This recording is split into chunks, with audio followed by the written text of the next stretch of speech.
श्रीमद्भागवत गीता अध्याय 7। प्रस्तुति मोनू तिवारी जी द्वारा भक्ति रंगमंच चैनल के माध्यम से।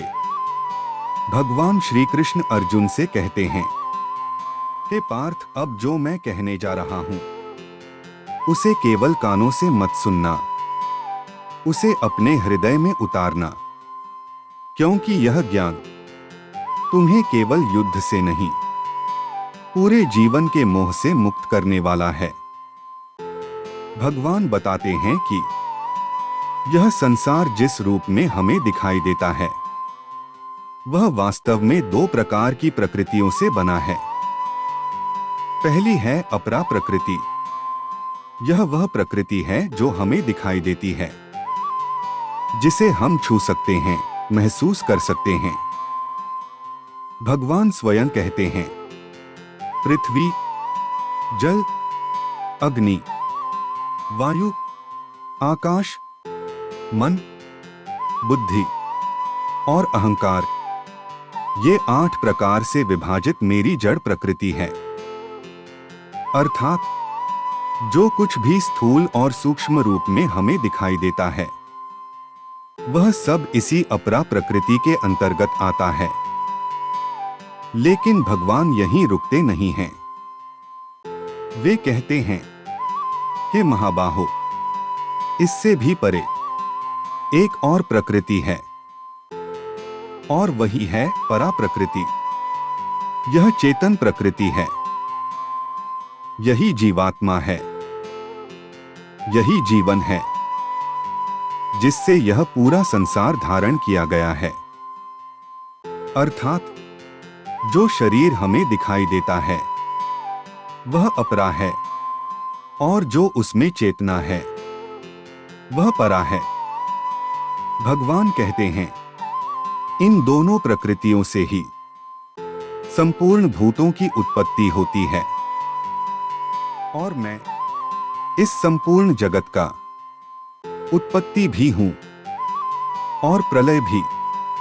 अर्थात जो जन्म लेता है वह मुझसे ही जन्म लेता है, और जो नष्ट होता है वह भी मुझ में ही लीन हो जाता है। फिर भगवान एक अत्यंत गूढ़ सत्य कहते हैं, हे धनंजय, मुझसे भिन्न कोई दूसरा परम कारण नहीं है। यह संपूर्ण ब्रह्मांड मुझ में उसी प्रकार गुंथा हुआ है जैसे एक सूत्र में मोतियों की माला। यह संसार अपने आप नहीं चल रहा। हर घटना, हर परिवर्तन, हर गति उस एक सूत्र से जुड़ी हुई है। भगवान कहते हैं, मैं जल में रस हूं। हम सदियों से जल पीते आ रहे हैं, पर कभी यह नहीं सोचते कि जल में स्वाद कहां से आता है। भगवान कहते हैं, वह रस मैं हूं। मैं सूर्य और चंद्रमा में प्रकाश हूं। जो रोशनी हमें जीवन देती है वह मैं हूं। मैं वेदों में ओंकार हूं। ओम का जो नाद है उसका मूल मैं हूं। मैं आकाश में शब्द हूं और पुरुषों में पुरुषत्व हूं। मैं पृथ्वी में पवित्र गंध हूं, अग्नि में तेज हूं, और सभी प्राणियों में उनका जीवन हूं। जो तपस्या करता है उसकी तपस्या का बल भी मैं ही हूं। भगवान कहते हैं, हे अर्जुन, संपूर्ण भूतों का सनातन बीज मुझको ही जान। अर्थात जो कुछ भी है उसका मूल मैं हूं। बुद्धिमानों की बुद्धि मैं हूं, तेजस्वियों का तेज मैं हूं, और बलवानों का वह बल जो आसक्ति और कामना से रहित है वह भी मैं हूं। यहां भगवान एक बहुत सूक्ष्म बात बताते हैं। हर व्यक्ति के भीतर एक सामर्थ्य होती है, एक शक्ति होती है, लेकिन बहुत से लोग उस शक्ति को कभी पहचान ही नहीं पाते। भगवान कहते हैं, वह शक्ति भी मेरे द्वारा ही आती है, और जो व्यक्ति उस शक्ति को पहचान लेता है वह सफल हो जाता है। भगवान आगे कहते हैं, सत्व, रज और तम, इन तीनों गुणों से यह संसार मोहित है, परंतु जो मुझ अविनाशी को जानता है वह इन गुणों से परे चला जाता है। यह त्रिगुणमयी माया अत्यंत दुस्तर है, पर जो निरंतर केवल मेरा भजन करते हैं वे इस माया को पार कर जाते हैं। यह संसार हमें परेशान नहीं करता, हमें माया परेशान करती है। जब माया मन को मोहित कर लेती है तब हम सुख और दुख में उलझ जाते हैं। दुख में भगवान याद आते हैं, सुख में भूल जाते हैं। लेकिन जो निरंतर भजन करता है उसके जीवन में दुख का स्थायी प्रभाव नहीं रहता। मैं यहीं नहीं रुक रहा, अगले संदेश में मैं सीधे यहीं से आगे बढ़ूंगा। 4 प्रकार के भक्त, देवता पूजा का रहस्य, ज्ञानी भक्त और मोक्ष तक की पूरी यात्रा, भक्ति के प्रकार, माया और भगवान की शरण। भगवान श्री कृष्ण अर्जुन से आगे कहते हैं, हे अर्जुन, इस संसार में हर व्यक्ति मुझे किसी न किसी रूप में स्मरण करता है, परंतु सबकी भावना एक जैसी नहीं होती। भगवान कहते हैं, 4 प्रकार के भक्त मुझे भजते हैं। यह बात बहुत गहरी है, क्योंकि यहां भगवान यह नहीं कहते कि सिर्फ एक ही प्रकार के लोग मेरे हैं। वे सभी को स्वीकार करते हैं। पहला भक्त है आर्त भक्त, जो दुख में फंसकर भगवान को पुकारता है। जब जीवन टूटने लगता है, जब सहारा छूट जाता है, जब रास्ता दिखाई नहीं देता, तब वह कहता है, हे प्रभु, अब आप ही बचाइए। भगवान कहते हैं, यह भी भक्त है। दूसरा भक्त है अर्थार्थी भक्त, जो सांसारिक इच्छाओं की पूर्ति के लिए भगवान को भजता है। कोई धन चाहता है, कोई संतान, कोई सफलता, कोई मान सम्मान। भगवान कहते हैं, यह भी भक्त है। तीसरा भक्त है जिज्ञासु भक्त, जो जानना चाहता है, मैं कौन हूं, ईश्वर कौन है, यह संसार क्या है, जीवन का उद्देश्य क्या है। यह व्यक्ति भगवान को पाने नहीं, भगवान को समझने चलता है। और चौथा भक्त है ज्ञानी भक्त, जो जान चुका है कि सब कुछ वासुदेव ही हैं, जो हर स्थिति में भगवान में स्थित रहता है। भगवान कहते हैं, ये चारों ही उदार हैं, परंतु ज्ञानी भक्त मुझे अत्यंत प्रिय है, क्योंकि वह मुझे तत्व से जानता है और मैं भी उसे अत्यंत प्रिय मानता हूं। यहां भगवान एक अद्भुत बात कहते हैं, ज्ञानी तो साक्षात मेरा ही स्वरूप है। सोचिए, भगवान किसी मनुष्य के लिए कह रहे हैं, वह मेरा ही रूप है। जो प्रेम में डूब जाता है, जो अहंकार छोड़ देता है, जो स्वयं को मिटा देता है, वह भगवान से अलग नहीं रह जाता। फिर भगवान कहते हैं, बहुत जन्मों के अंत में कोई एक ऐसा जन्म आता है जिसमें जीव यह समझ पाता है सब कुछ वासुदेव ही है। ऐसा महात्मा अत्यंत दुर्लभ होता है। हर किसी को यह जन्म नहीं मिलता। हर किसी को भगवान का नाम लेने का अवसर नहीं मिलता। यदि आज हम भगवान का नाम ले पा रहे हैं तो यह हमारा परिश्रम नहीं, यह उनकी कृपा है। अब भगवान देवता पूजा का रहस्य बताते हैं। भगवान कहते हैं, जिन लोगों का ज्ञान कामनाओं द्वारा हरा जा चुका है वे अन्य देवताओं की शरण लेते हैं। क्यों? क्योंकि उन्हें शीघ्र फल चाहिए। कोई कहता है, इस देवता को पूजूंगा तो मेरी यह इच्छा पूरी होगी। भगवान यहां किसी को गलत नहीं कहते।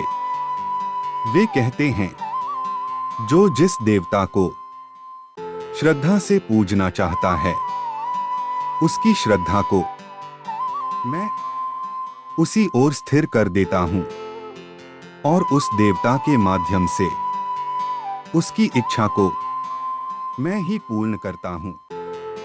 यहां भगवान अपनी उदारता दिखाते हैं। वे कहते हैं, देने वाला अंततः मैं ही हूं, परंतु ऐसे फल नाशवान होते हैं। धन, भोग, सुख सब समाप्त हो जाते हैं। देवताओं को पूजने वाले देवताओं के लोक को प्राप्त होते हैं, परंतु मेरे भक्त चाहे जैसे भी मुझे भजें, अंत में मुझे ही प्राप्त होते हैं। यह बहुत बड़ा वचन है। भगवान कहते हैं, मुझे पाने के लिए कोई विशेष तरीका नहीं चाहिए, सिर्फ प्रेम चाहिए। अब भगवान एक और गहरा रहस्य खोलते हैं। बहुत से लोग मुझे मनुष्य की तरह समझते हैं। वे कहते हैं, कृष्ण भी हमारी तरह जन्मे, हमारी तरह ही थे, पर वे मेरे अविनाशी स्वरूप को नहीं जानते। मैं योगमाया से ढका हुआ हूं, सबके लिए प्रत्यक्ष नहीं हूं। जो श्रद्धा से रहित हैं वे मुझे नहीं पहचान पाते। भगवान कहते हैं, मैं भूत, वर्तमान और भविष्य सब जानता हूं, पर जो भक्ति रहित है वह मुझे नहीं जान पाता। मैं सर्वत्र हूं, फिर भी सबको नहीं दिखता। अब भगवान मोक्ष का मार्ग बताते हैं। जो निष्काम भाव से श्रेष्ठ कर्म करते हैं, जिनका पाप नष्ट हो चुका है, जो रागद्वेष से मुक्त हैं, वे मुझे दृढ़ निश्चय से भजते हैं। जो जरा और मरण से मुक्त होने की इच्छा रखते हैं, वे ब्रह्मा को, अध्यात्म को और कर्म को यथार्थ रूप से जानते हैं, और जो अंत समय में भी मेरा स्मरण करते हैं वे मुझे प्राप्त होते हैं। माया का अंतिम रहस्य योगी की अवस्था। भगवान श्री कृष्ण अर्जुन से आगे कहते हैं, हे अर्जुन, यह संसार जिसे तुम वास्तविक समझ रहे हो वह वास्तव में मेरी माया से आच्छादित है। यह माया कोई साधारण शक्ति नहीं है, यह मेरी ही शक्ति है, परंतु यह शक्ति जीव को बांध लेती है। भगवान कहते हैं, सत्व, रज और तम, इन तीनों गुणों के कारण संपूर्ण संसार मोहित है। कोई सत्व में बंधा है, उसे शांति चाहिए, ज्ञान चाहिए, सदाचार चाहिए। कोई रज में बंधा है, उसे कर्म चाहिए, उपलब्धि चाहिए, भोग चाहिए। और कोई तम में बंधा है, उसे आलस्य, अज्ञान और शीघ्र फल चाहिए। तीनों ही बंधन हैं। यही माया का सबसे बड़ा भ्रम है कि हम सोचते हैं हम स्वतंत्र हैं, जबकि वास्तव में हम गुणों द्वारा चलाए जा रहे होते हैं। भगवान कहते हैं, जो इन तीनों गुणों से परे मुझ अविनाशी की शरण लेता है, वही इस माया को पार करता है। यह माया तर्क से नहीं टूटती, यह बुद्धि से नहीं टूटती, यह केवल शरणागति से टूटती है। अब भगवान एक अत्यंत महत्वपूर्ण बात कहते हैं। माया के द्वारा जिनका ज्ञान हरा जा चुका है, वे आसुरी स्वभाव को धारण कर लेते हैं।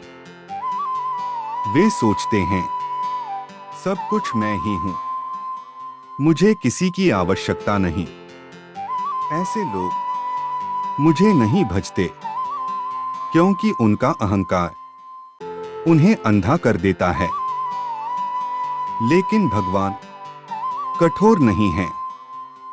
वे करुणा से कहते हैं, जो निष्काम भाव से श्रेष्ठ कर्म करते हैं, जिनके पाप नष्ट हो चुके हैं, जो राग और द्वेष से मुक्त हैं, वे मुझे दृढ़ निश्चय से भजते हैं। अब भगवान अंतकाल के रहस्य को खोलते हैं। भगवान कहते हैं, जो पुरुष जरा और मरण से मुक्त होने की इच्छा रखते हैं, वे ब्रह्मा को जानते हैं, वे अध्यात्म को जानते हैं, वे कर्म को जानते हैं। अर्थात वे यह समझ जाते हैं कि शरीर नश्वर है, आत्मा शाश्वत है। कर्म बंधन का कारण भी बन सकता है और मुक्ति का साधन भी। अब भगवान एक बहुत सूक्ष्म सत्य बताते हैं। जो व्यक्ति अंत समय में भी मुझे जानता है, मेरा स्मरण करता है, वह मुझे प्राप्त होता है। यह अंतकाल का स्मरण अचानक नहीं होता। जिसका पूरा जीवन भगवान में बीता है, वही अंत में भगवान को याद कर पाता है। इसलिए भगवान कहते हैं, हर क्षण का स्मरण अंतकाल को तय करता है। अब भगवान योगी की अवस्था बताते हैं। योगी वह नहीं जो जंगल में बैठ जाए। योगी वह है जो संसार में रहते हुए मुझसे जुड़ा रहे, जो यज्ञ करता है पर फल की इच्छा नहीं रखता, जो कर्म करता है पर अहंकार नहीं रखता, जो भोग भोगता है पर आसक्ति नहीं रखता। ऐसा योगी मुझे जानता है। भगवान कहते हैं, जो अधिभूत, अधिदैव और अधियज्ञ के सहित मुझे जानता है, वह युक्त चित्त पुरुष मुझे प्राप्त होता है।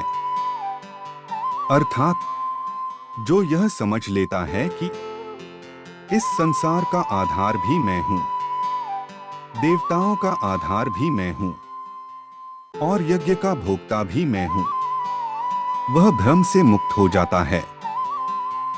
यही ज्ञान सप्तम अध्याय का हृदय है। यह अध्याय हमें कर्म से भक्ति की ओर ले जाता है, ज्ञान से प्रेम की ओर ले जाता है और माया से मोक्ष की ओर ले जाता है। सप्तम अध्याय का सार। भगवान ही सब कुछ हैं। माया भगवान की शक्ति है, गुण बंधन है, शरणागति ही मुक्ति है, प्रेम ही परम साधन है। यही कारण है कि सप्तम अध्याय जीवन के उद्देश्य से हमें परिचित कराता है। ऐसी रहस्यमय कहानी सुनने के लिए हमारे YouTube चैनल भक्ति रंगमंच को सब्सक्राइब करें और बेल आइकन दबाना न भूलें। धन्यवाद। जय श्री कृष्णा।